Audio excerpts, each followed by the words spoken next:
ამასობაში 10 მაისია, შუადღე.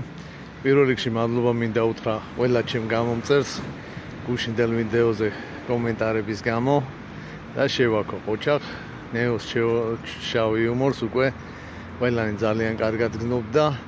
მივხვდით რომ ეს ხუმრობა იყო და რა მიზანს ემსახურებოდა იმასაც.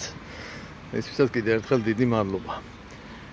არსად არ მივდივარ ამ ქვეყანაში ვჩები ჩვენი ქვეყანა ეს და ნელ-ნელა აგურ-აგურ უნდა ავაშენოთ.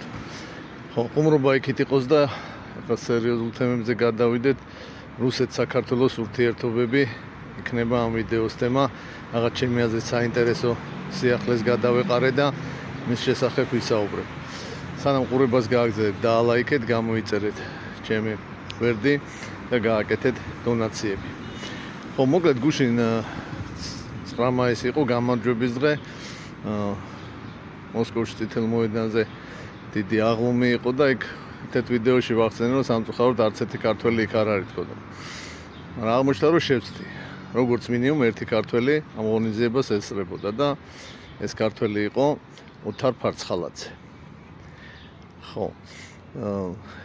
საკმაოდ სოლიდურად გამოიყურებოდა შლიაპის ათვალებით, მე რომ წამენახა იქ კადრებში ვერ ვიცნობდი, მაგრამ რისთვის არის ჩვენი ნოდიკო მელაძემ აღმოაჩინა ეს ფაქტი, რა თქმა უნდა, მას რას გამოაპარებდა, შესაბამისად ჟურნალისტური გამოძიება ჩაატარა, რომლის შედეგებსაც შაბათს მოგვიყვება და გუშინ გავცელდა ამ შოუს ანონსი. ხო, და რაზეა ახლა ამ ანონსში საუბარი.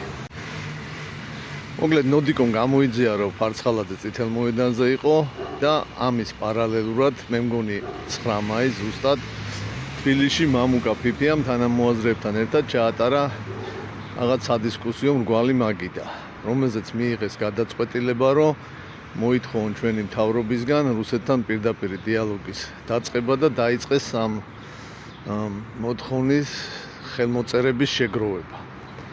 ხო, სავარაუდოდ როგორც მივხვდი, რაღაც პეტიციის სახე ექნება. ხო, სხვა ცნობადი სახეები, ვინც ახლა ამ ანონსში მე ამოვიცანი, რომ დიმიტრი ლორთქიფანიძე იყო, ფრიდონ ინჯია და ნიკოლოზ ჟავანაძე. ნოდიკომ კიდევ ვიღაცები ახსენა, ქართული ოცნების მაღალჩინოსებთან დაახლოებული პირები არიან, მაგრამ ეგენი ვინ არიან, არ ვიცი. ხო, ეს საინტერესო წამოწყება თვითონ პეტიციის შინაარსი და როგორ გამოიყურება არ ვიცი, ან ხელმოწერების შეგროვება როგორ უნდა მოხდეს. მაგრამ ალბათ ნოდიკომ მოგვიყვება შაბათის შოუში, ან თვითონ ორგანიზატორები მოგვაწოდებენ ამ ინფორმაციას.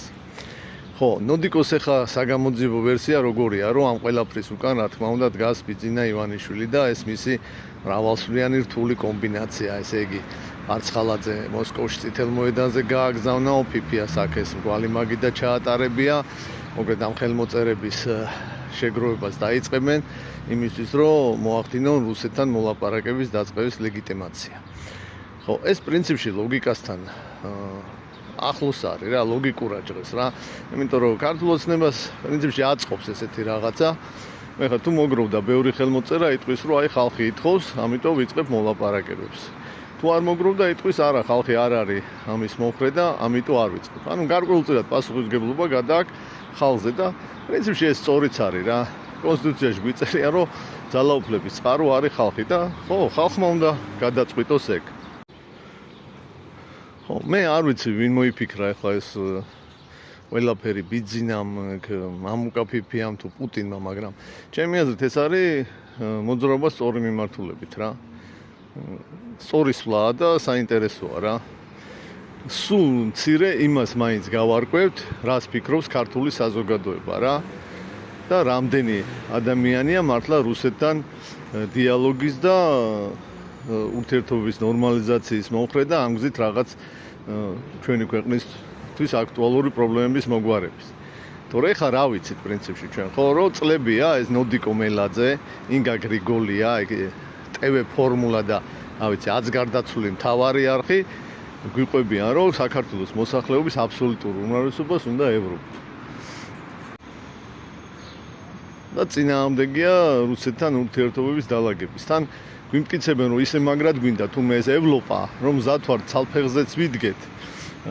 აფხაზეთის და სამონჩაბლოს დავივიწყოთ.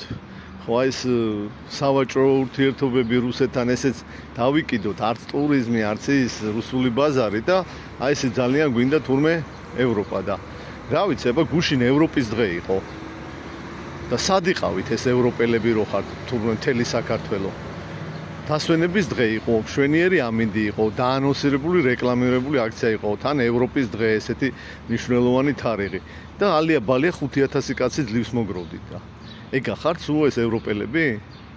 და ეს მაინც გავარკვიოთ რა ვინ ამდენია.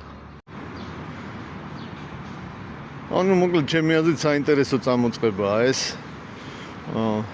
ყველა არანერვიულ დენოდიკო და მისი პატრონები. ხო და რაღაცა დამატებითი ინფორმაციები თუ იქნა კიდე ფიქრობ ამ თემაზე, კიდე მომიწევს ვიდეოს ჩაწერა. ალბათ ყურადღებისთვის.